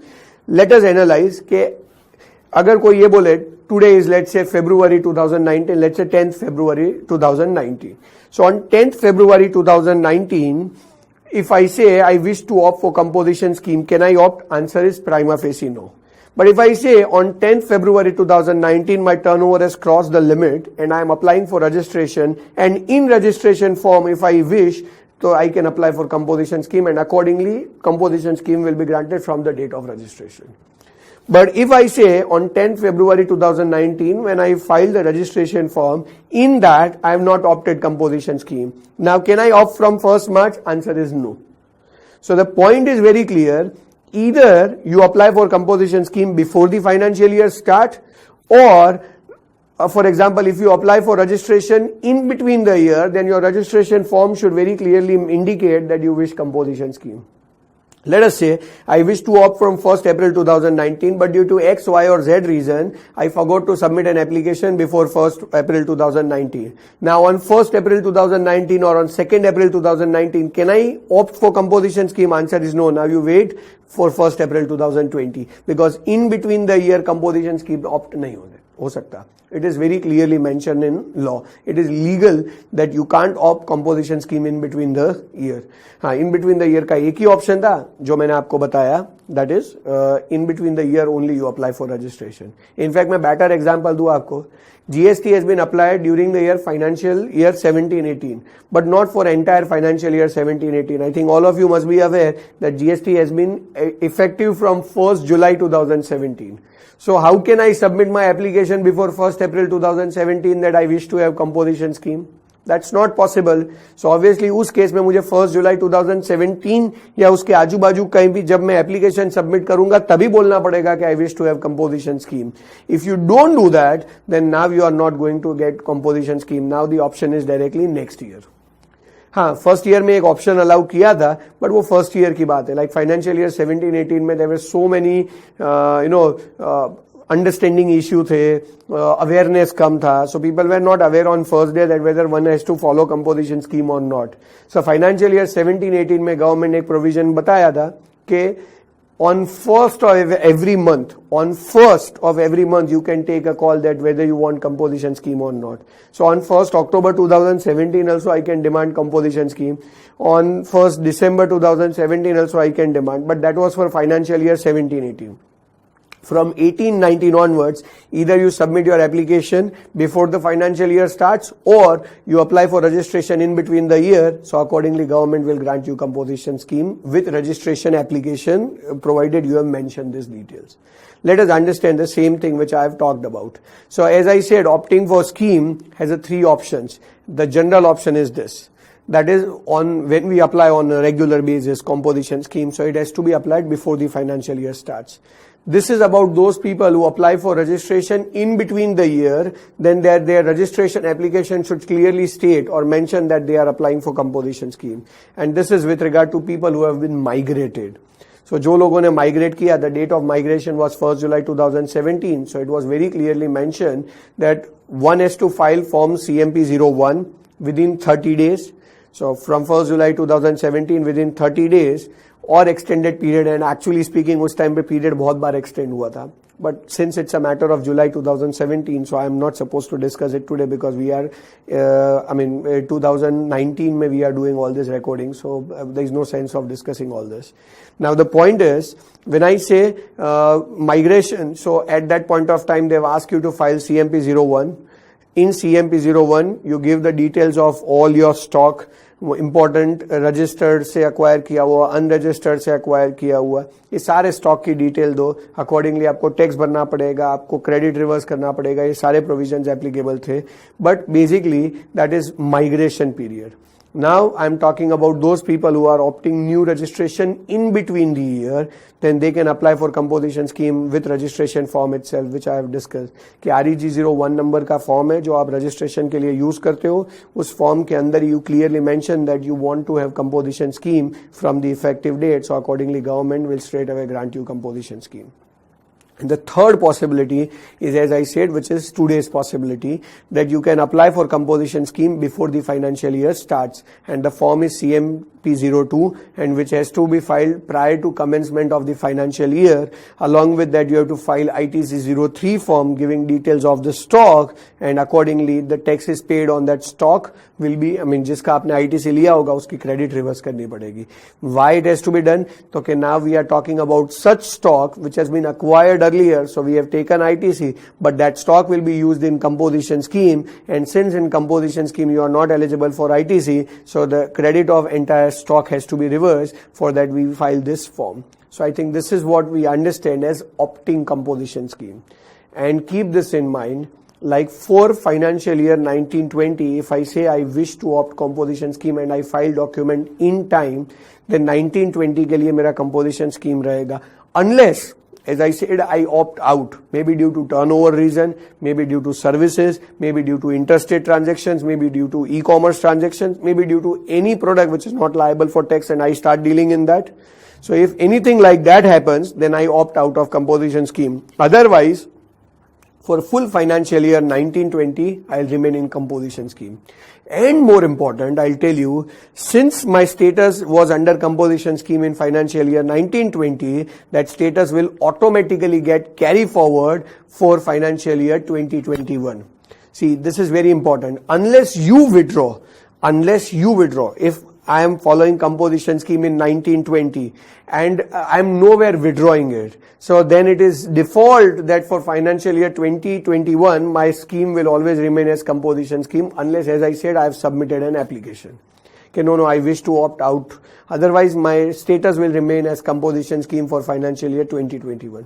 Similar way, if for financial year 1920 I am not opting composition scheme, then for financial year 2021 also I am not opting composition scheme. So that will remain always, that whatever is your status for this year, that status will continue for subsequent year, unless you are withdrawing it. So that is what we considered as continuation, or ये always continuation में रहेगा ही. So I think everybody understands all the points with regard to opting composition scheme. Now there is something which is still left out, and that is, how do you withdraw composition scheme? So like for example, as I said, on any given day I wish to withdraw composition scheme, I can do that. But for that some procedure has to be followed. So what is this procedure for cancellation of composition scheme? So let us talk about the same. Yes friends, now with regard to opting out of composition scheme, or with regard to coming out of composition scheme, there are two possibilities. Possibility number one is, you yourself is withdrawing composition scheme. Now it can be due to any reason, crossing turnover, making transactions through e-commerce, making interstate transactions, crossing services limit, permissible limit. Let us say maybe you are dealing in some product which is not liable for tax, or let us say but you don't want to follow composition scheme due to any reason. I just wish to withdraw. So for that you just have to file a form called GST CMP 04. It's a simple form where you have to give your business details basic, you have to give your turnover details, and you have to just mention that from which day you wish to go out of composition scheme. So just that date has to be mentioned. When you do that, so that is where we think of coming out of composition scheme. Simple, खाली form में date डाल देना कि okay, now I wish to come out of composition scheme. So that is where we file GST CMP 04. And keep this in mind that the date has to be prospective, it cannot be retrospective. So in February 2019, you can't mention that I wish to opt out of composition scheme from 1st January 2019. That's not possible. That is not feasible also. That whenever you say you wish to come out of composition scheme, it cannot happen retrospectively, it can happen only prospectively. Future के point of view सही होगा. So if I file composition scheme, I file CMP 04 today, then I have to mention date of tomorrow or the future dates. I can say that in February 2019, I can say I wish to come out of composition scheme from 1st March 2019, or I wish to come out from 1st April 2019. That's always possible. But I cannot give a retrospective date for opting out of composition scheme. Now this is first possibility where I am withdrawing composition scheme. I am coming out of that. The other option is I have done some violation and department identifies this, and accordingly the proper officer serves a notice. That notice is served in CMP 05. So very important, what will happen is, if they believe that I was not eligible for composition scheme, but still I have opted composition scheme, so they will serve a notice and they will ask me, show us some cause that why we should not withdraw your composition scheme. And the important part is, against that notice, I have to give a reply within 15 days in form CMP 06, as you can read. And the moment I will submit my reply, now the proper officer will take the call that whether my reply is justifiable or it is not justifiable. If he finds that it is justifiable, then he may allow me to go for composition scheme. But if, assuming there is no statutory violation, but if the reply is not justifiable, that means he believes that there is some violation, then accordingly he will pass an order withdrawing composition scheme, and that order will be passed in CMP 07. Now the important part is, let us say somewhere government identifies that I made an interstate transaction in October 2018, or let's say December 2018, and today also in February 2019 I am following composition scheme. So can they serve a notice to me? Yes, they will definitely serve a notice. They will say that we believe, or we have identified, or we came to know that you have done an interstate outward supply in December 2018, and accordingly we believe that you are not eligible for composition scheme. But since you are following composition scheme, we believe that it is statutory violation. Show us some cause that why we should not withdraw the composition scheme, and more important, why we should not collect the tax as per normal scheme for all the transactions that have taken place post that October or December, jo bhi date hoga when I made an interstate transaction. So precisely, they will not only withdraw my composition scheme, what they will do is, they will also collect the tax from, let's say the transaction date was 15 December. So 15 December onwards, I am not considered under composition scheme. So 15 December से लेके आज के date के बीच में जितने transactions हुए होंगे, according to me, all of them are composition transaction, and accordingly I would have paid tax. But this officer will withdraw composition scheme and will force me to pay tax under a normal rate. So now all those transactions which has happened between that period, I'll pay tax as per normal rate on them. And more important is, since the transaction has been already taken place, so I doubt that my customer will give me an additional amount. So that means I'll end up paying all this amount from my own pocket. And more important is, I am supposed to pay that amount with interest, because that amount should have been paid as per December liability, which I'll pay as per February liability. So precisely speaking, they will not only take me out of composition scheme, but they will collect the tax as if I am not eligible for composition scheme, and they will collect that tax with interest. And if they identify that this is done intentionally, that means fraudulent intentions are involved, then as per section 73, 74, they were also going to charge the penalty on me. So I think this is very important point that we need to keep in mind. अगर मैं voluntary withdraw कर लेता हूँ तो ये question नहीं आएगा, but अगर notice serve करके department मुझे गलत prove करके composition scheme withdraw कर रहा है, so I have to pay a huge amount of tax along with interest and penalties. हाँ, एक फायदा है कि the moment I'll come out of composition scheme, on that day whatever goods are lying with me in stock, all of them are eligible for ITC, and for that I have to file a form called form ITC 01.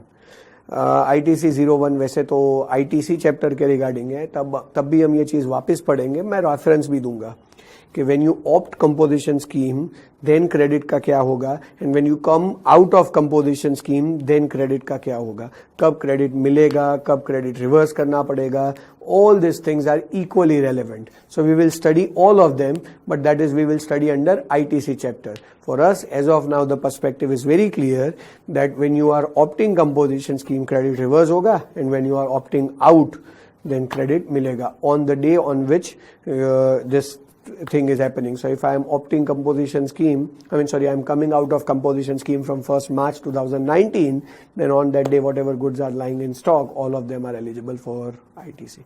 I think everybody understands this. So more or less यही सारे transactions थे with regard to composition scheme, which we have already discussed.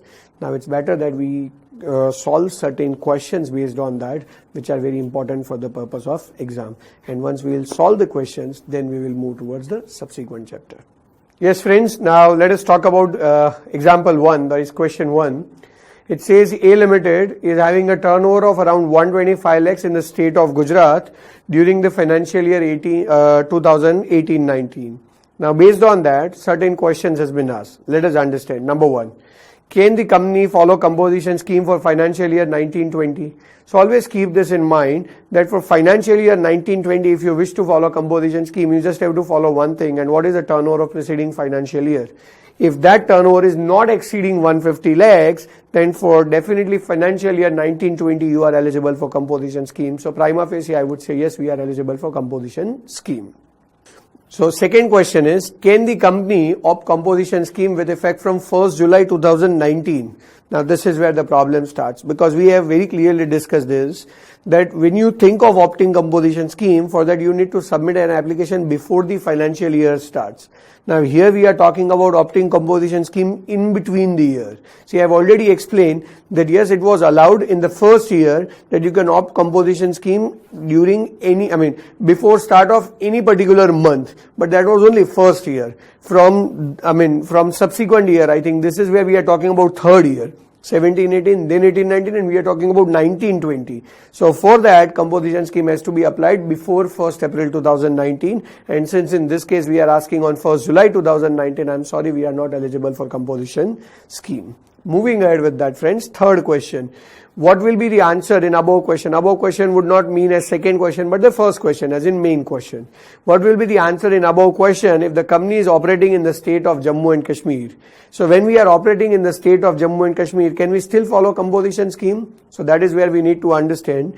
I think everybody is aware that the normal limit for composition scheme is 150 lakhs, but in some states, that limit is 75 lakh. That is, like when I say some states, so we are not talking about all these states. Here we are talking about selected states. States like Mizoram, states like Manipur, states like Nagaland, states like Tripura. ये selected states है, precisely northeastern states में से कुछ states है. Now Jammu and Kashmir was initially part of the special category of list. Today Jammu and Kashmir is not part of the special category list. So today if you say you wish to opt composition scheme, then can you do so? Yes, answer is correct. See, I'll tell you, when initially GST law came in, the limit of composition scheme was 50 lakh, which later on got increased to 75, which later on got increased to 100, which later on got increased to 150, which we are following today. but that 150 lakhs limit is applicable only for remaining states. For special states, that limit is 75 lakh. So if I say I am talking about one of the special states, let us say Mizoram, then in that case, my composition scheme limit is not 150 lakh, it is 75 lakh. And since my turnover is 125 lakh, I am automatically out of composition scheme. But Jammu and Kashmir no longer falls under that special states limit. When initially GST law came in, Jammu and Kashmir was falling under the special limits. But today J&K is not following special limits. It is talking about the normal limit, and normal limit is 150 lakh. So Jammu and Kashmir will continue to have 150 lakh limit, and accordingly we can say that our limit is not crossed, and hence we can opt composition scheme. So I think this is one of the ekdam basic question जो we have to refer once at least to understand कि composition scheme कब मिलेगा के नहीं मिलेगा. Let us move ahead. We are talking about question number 2. When I say question number 2, when we think of composition scheme, so it very clearly says that A Limited is having a trading business in the state of Gujarat. Apart from that, the company is also providing business advisory to the clients across India. Now let us understand further information. They have said that the turnover generated from trading business amounts to 120 lakhs in previous year. Along with that, the advisory services turnover amounts to 40 lakh. So let us understand few questions based on this. Number 1, can company opt composition scheme in current financial year? So now this becomes a debatable thing. When I say first thing, so let us calculate the turnovers. So turnover is 120 and 40, so aggregate is 160 lakh. And the moment I say 160 lakh, that means it is crossing 150 lakh, and hence we are not eligible for composition scheme. So in fact, first question will not be debatable. In first question per se, the answer is very clear that we are not eligible for composition scheme. But now let us modify this question. Can company opt composition scheme in current year if the turnover from trading business amounts to 100 lakh in previous year? So this turnover, which is 120 lakh, is been now 100 lakh. So is 100 lakh and this is 40 lakh. So aggregate is 140 lakh. Now when I say aggregate is 140 lakh, that means it is not crossing 150 lakh. So we can definitely go for composition scheme in next year, that is financial year 1920 or whatever is the financial year. Now the point is, the moment you think of composition scheme in this year, you need to keep this in mind, that though the composition scheme has been allowed, the turnover of the service business should remain in permissible limit. If the turnover, like everybody understand that previous year ke turnover ka 10% or 5 lakh, whichever is higher.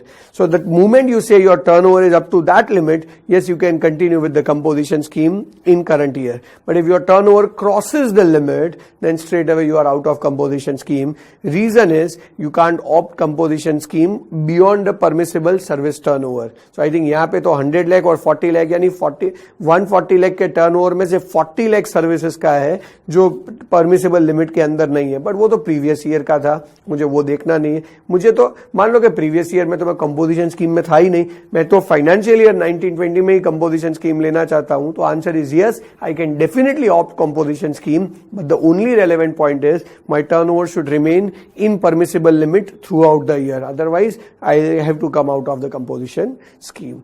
Moving ahead with that, the third question, can the company opt composition scheme only for trading business? So that means only trading business is creating problem, because if I am doing trading and service, then services के लिए and trading के लिए दोनों के लिए same decision रहेगा, because company एक है. We can't opt composition scheme based on the type of the business. So for one business I am opting and another business I am not opting. That's not possible. Either you follow composition scheme for all the businesses, or you decide not to follow composition scheme. So you say I want it only for trading business, then that's not gonna work. So I think everybody understands this particular question. That is question number 2. Let us move ahead. Third question की बात कर रहे हैं.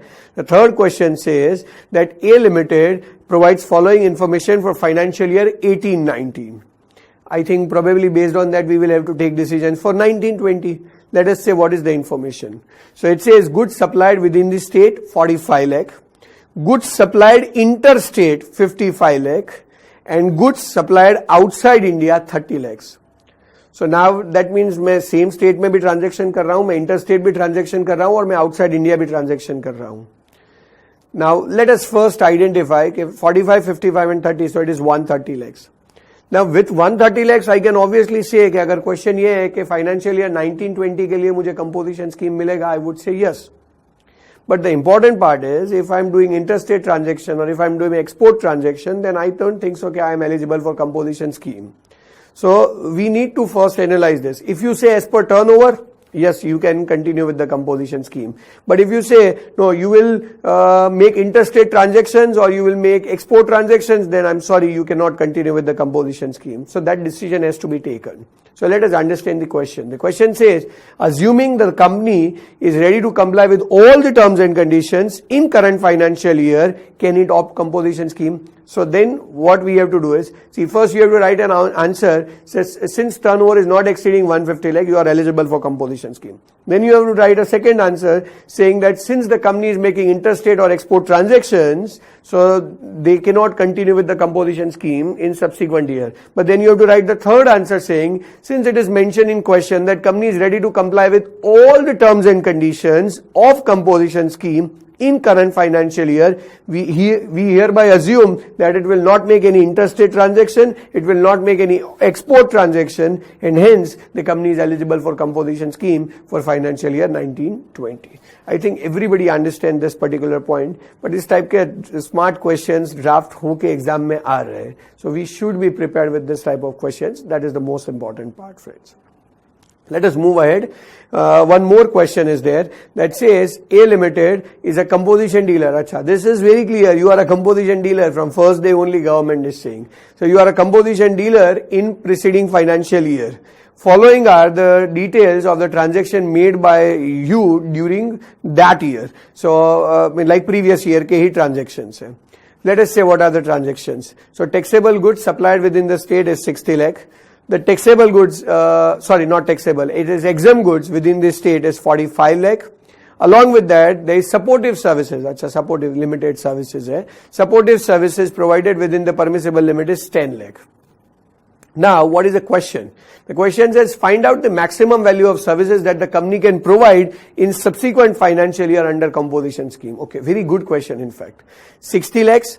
45 lakhs and 10 lakhs. So if you make a total, your previous year turnover is 115 lakh.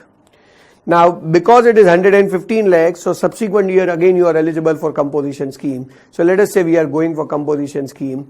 Now, if we go for composition scheme, so law is very clear that you can provide services, but you can provide services only up to permissible limit. And what is that permissible limit? So it says that previous year's turnover is 10% or 5 lakh, whichever is higher. So we have one limit which is 5 lakh, but other limit is previous year's turnover. So previous year's turnover kitna tha? So I think 60 plus 45 plus 10 is 115 lakh. So 115 lakh ka 10 percentage, so 11.5 lakh or 5 lakh, whichever is higher. So obviously it is 11.5 lakh. So if they ask you, find out the maximum value of services that the company can provide in subsequent year under composition scheme, the answer should be 11.5 lakh. Reason is very clear. Previous year's turnover is 10%. Achha, if someone says, sir, previous year ke turnover mein, should we consider the turnover of service business? Answer is yes, because मुझे clearly बोला है कि previous year's turnover is 10%. So previous year's turnover can be anything, and whatever is the turnover, I have to consider 10% or 5 lakh, whichever is higher. So accordingly, I'll be eligible for 11.5 lakh worth the value of services which I can provide in subsequent year under composition scheme. So I think everybody understands this point entirely, that when you think of composition scheme, that you have to follow this much limit of service value. Let us understand few more questions with regard to composition scheme, friends. So yes friends, let us talk about next example. Fifth number का example है. A Limited करके कोई company है who has already opted for composition scheme, and the company is providing details of the transaction made by them during the year. Now, see, first we need to understand that here the question is not whether you are eligible for composition scheme or not. Here they have already said that the company has opted composition scheme. And then they have given the details of the transactions made by the company. So, technically speaking, company is having two units. One is in Gujarat and another is in Maharashtra. and we have already discussed कि combined turnover 150 lakh cross नहीं करना चाहिए. Let us say what is the turnover. So taxable goods का turnover है 30 lakhs in Gujarat and 45 lakhs in Maharashtra, and exempt goods का turnover है 35 lakhs in Gujarat and 30 lakhs in Maharashtra. So if you put everything on paper, so I think Gujarat का total turnover होगा 65 lakhs, 30 lakhs plus 35 lakhs, and Maharashtra का total turnover होगा approximately 75 lakhs. So if you make a total of that, I think it turns out to be around 140 lakhs as total turnover. So technically the company will still remain in composition scheme. Now there is a note provided, as you can refer over here, कि जो 45 lakhs का turnover है, that includes turnover worth rupees 10 lakh, which is nothing but a branch transfer from Maharashtra unit to Gujarat unit. So Maharashtra unit, that is Mumbai unit, has transferred goods to Gujarat, Ahmedabad unit, which is worth rupees 10 lakh. Now further question says as a notice was served by proper officer demanding withdrawal of composition scheme. You are required to advise the company. Now let us understand this perspective. So basically, why a proper officer would have served a notice demanding withdrawal of composition scheme? तो उसका main reason जाता है ये branch transfer को. क्यों? So के branch transfer, let us say we have a branch in Gujarat, another branch is there in Maharashtra. Now as we understand that we are going for a state-wise registration, so there will be a separate registration for Gujarat unit and there will be a separate registration for Maharashtra unit. Now if you do remember schedule 1, I'm supply की definition की बात कर रहा हूँ, section 7. Schedule 1 जो था, where we were talking about activities to be treated as supply even if they are without consideration. Over there, the second clause was there which says supply of goods or services between related person or distinct person. वापस बोल रहा हूँ, supply of goods or services between related person or distinct person when made in course or furtherance of business. Now comes the question as whether Gujarat unit and Maharashtra unit will be called as related person. Answer is no, because उसमें तो दो अलग company होगी, दो अलग person होंगे. यहाँ तो पर्सन तो एक ही है, बट एक पर्सन के जब दो अलग रजिस्ट्रेशन होते हैं, we legally call it as distinct person. So technically speaking, they are covered by the terminology of distinct person because एक ही कंपनी के दो पैन कार्ड, एक ही कंपनी का एक पैन कार्ड के ऊपर दो रजिस्ट्रेशन है. So in the eyes of the law, in the eyes of the GST law, we call them as distinct person, though the person is only one because company एक ही है. So since it's a distinct person, that schedule 1 clause 2 will get attracted, which says supply of goods or services between related person or between distinct person made in course or furtherance of business. So such activity will be treated as supply. And since it will be treated as supply, so Mumbai unit has transferred goods to Ahmedabad unit. That means Maharashtra has transferred goods to Gujarat. That means Maharashtra has supplied goods to Gujarat. And when I say Maharashtra has supplied goods to Gujarat, that means it's an interstate transaction. And if you do remember, composition scheme has a very clear clause that you cannot make interstate supply of goods. Interstate outward supply is not allowed. And here the Maharashtra unit is though making branch transfer, but it qualifies as interstate transactions. And since we are doing interstate transactions, we automatically come out of composition scheme. So a notice which was served by proper officer demanding withdrawal of composition scheme is 110% correct. And जितने भी transactions हुए होंगे under this scheme, all those transactions which were not eligible. So I mean actually you were not eligible for composition scheme on that day, but though you have claimed it, so all those transactions will be recovered.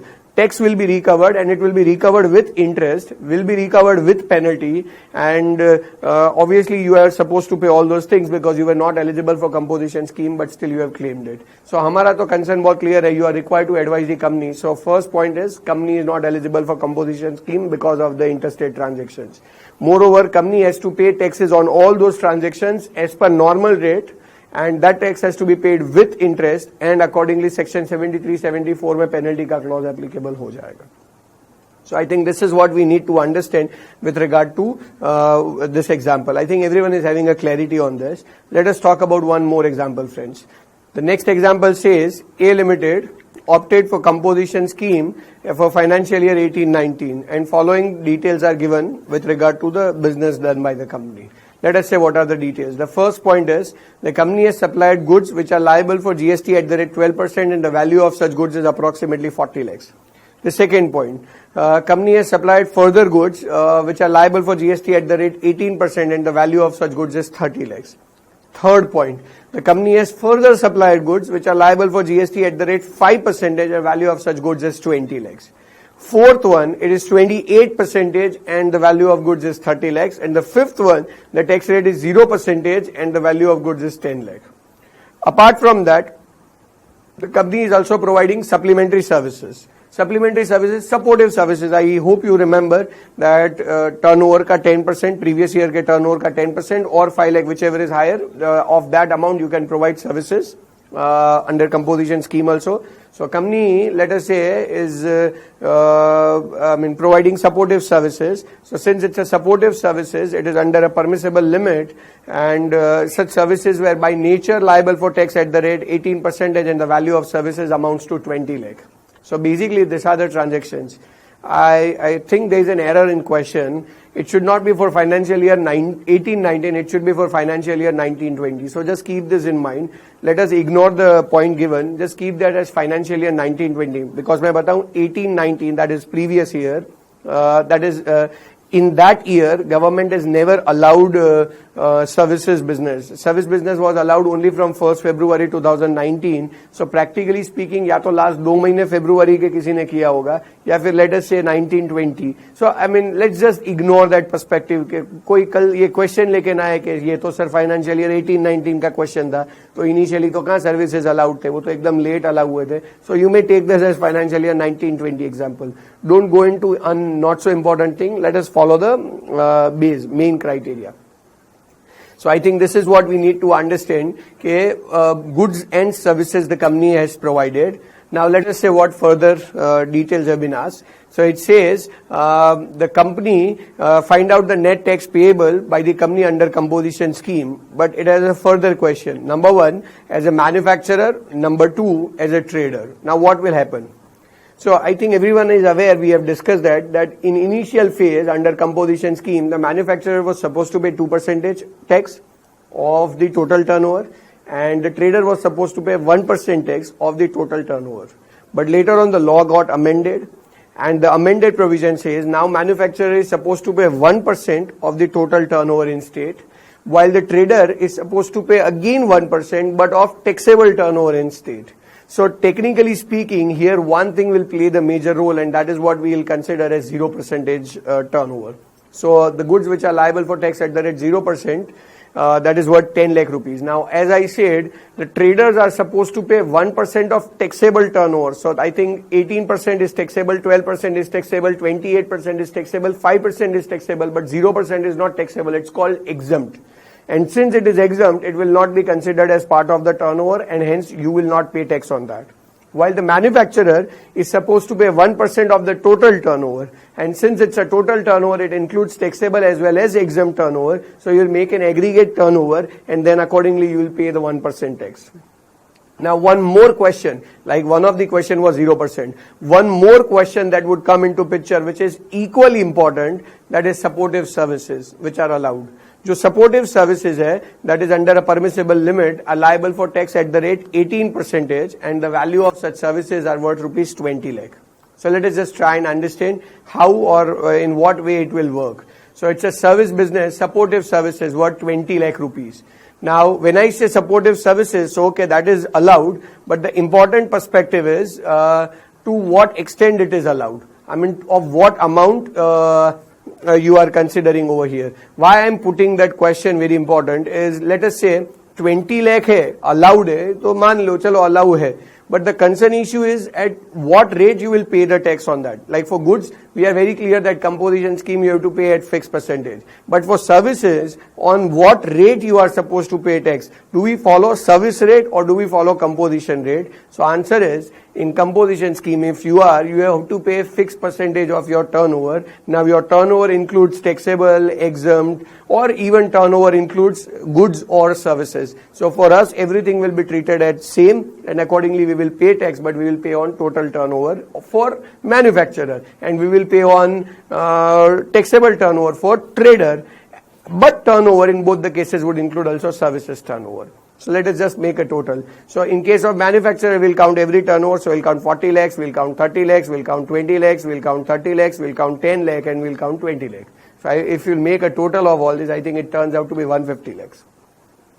I think 40 plus 30, 70 plus 20, 90, 120, 10 is 130, and I think yes, 150 is what the total turnover is. So this is your total turnover, and on that turnover you are supposed to pay 1%. So I think 15 lakh will be your net tax, 1.5 lakh will be your net tax payable under composition scheme if you are a manufacturer. Now let us say if you are a trader, then obviously this 0% will not be considered as part of the turnover, because here we pay 1% of the taxable turnover rather than 1% of the total turnover. And since it's a 1% of taxable turnover, so your taxable turnover will exclude this 10 lakhs, so your taxable turnover will be 140 lakhs, and on 140 lakhs you will pay 1%, so I think it will be 1.4 lakh. So I think in case of manufacturer, you will end up paying 1.5 lakh rupees tax. In case of trader, you will end up paying 1.4 lakh rupees of tax. Or why even tax? It's an amount that you pay in lieu of tax. But at least, yes, you are supposed to pay this much amount. So I think everyone understands this example. Let us look at one more example for composition scheme to get a final clarity or the better clarity. So when I say next example, again it says A Limited has opted for composition scheme for financial year 18-19. So this is with regard to 18-19, the data is already given and the company has already opted composition scheme. Now what is the detail? So the first they have given the details of output. So what are the details of output? So number one, goods liable for tax at the rate 12%, जिसका tax है, जिसका value है 50 lakh. Number two, goods liable for tax at the rate 18%, जिसका value है 25 lakh. And number three, goods liable for tax at the rate 5%, जिसका value है again 50 lakh. So I think 125 lakh का आपका turnover हो गया. The second point, which is details of input, that is further given. In that, they have given a further bifurcation. The first point that is mentioned is liable for tax under RCM at the rate 5% worth 20 lakh. The second component is liable for tax under RCM at the rate 18%, which is worth 5 lakh.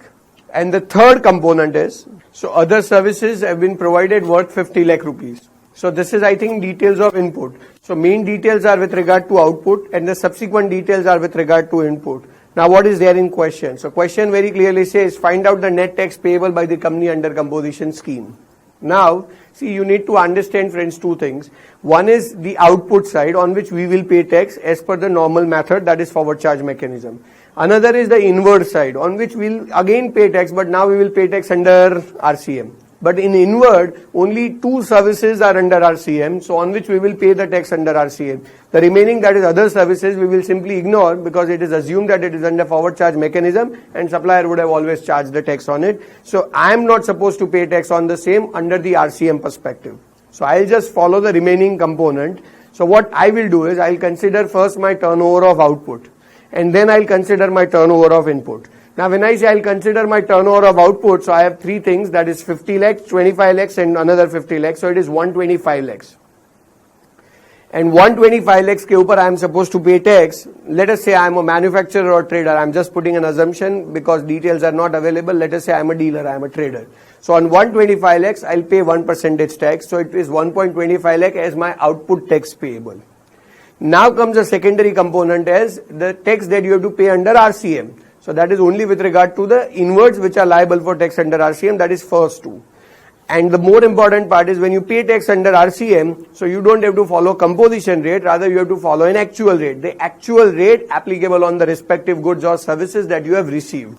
So what will happen is on 20 lakh, when I'll consider an actual rate at the rate 5%, it will turn out to be 1 lakh rupees. And the second one, that is 5 lakh, on which I'll pay 18%, it will work out to be 90,000. So I'll consider 1,90,000 under RCM and the other side is 1.20 lakh under forward charge mechanism. So 1.25 lakhs plus 1.9 lakh. So you make a total of all this and I think you will get an answer as 3.15 lakh or something. Make it just total of this. So I think 3.15 lakh should be your answer.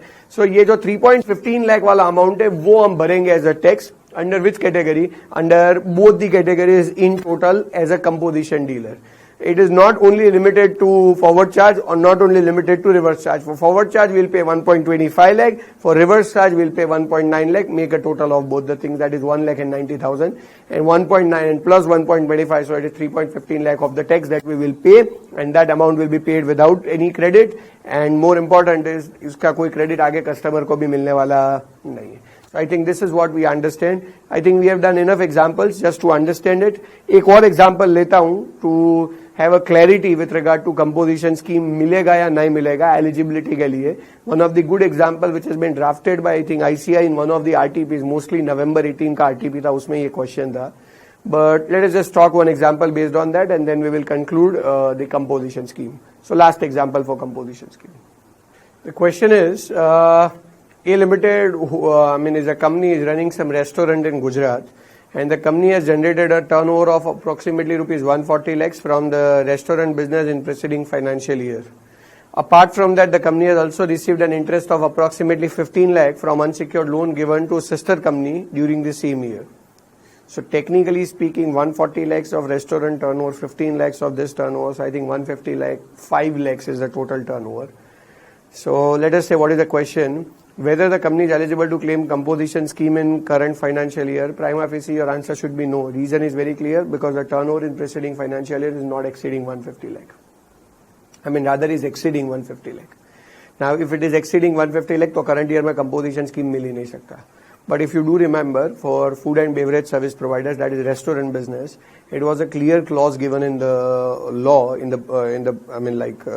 by way of a circular, that for the restaurant business, that is food and beverage service business, from the definition of aggregate turnover, one is required to exclude, being very clear, one is required to exclude the turnover generated by way of exempt turnover. That means if any way exempt turnover, and exempt turnover would also cover the turnover generated by way of interest that you receive for providing loans and advances. So technically speaking, since your 15 lakh of rupees of turnover is by way of interest, that is through loans and advances, it is considered an exempt services, and exempt services will be excluded from the aggregate turnover. So your total turnover is 155 lakhs, exempt services will be excluded, so your total turnover will become 140 lakhs, and since it is 140 lakhs, so in current financial year we are eligible for composition scheme. I think this is kind of a same example which was drafted for I think November 18 exam by ICI. But I hope everybody understand the crux behind this. That's a very important point. On this same side, there is one more aspect which one should consider. It says what will be your answer in above question if rather than interest, the company has earned 15 lakh from any other exempt service. So like interest is exempt, same way there are other exempt services also. So let us say now the 15 lakh rupees, which is as of now shown as the amount which is earned by way of interest, is not earned by way of interest, rather it has been earned from other services. So in that case, what will be your answer? So that circular is very clear. All sort of exempt services, including the interest. So all sort of exempt services shall be excluded from the definition of aggregate turnover when you are in the food and beverage, that is restaurant business.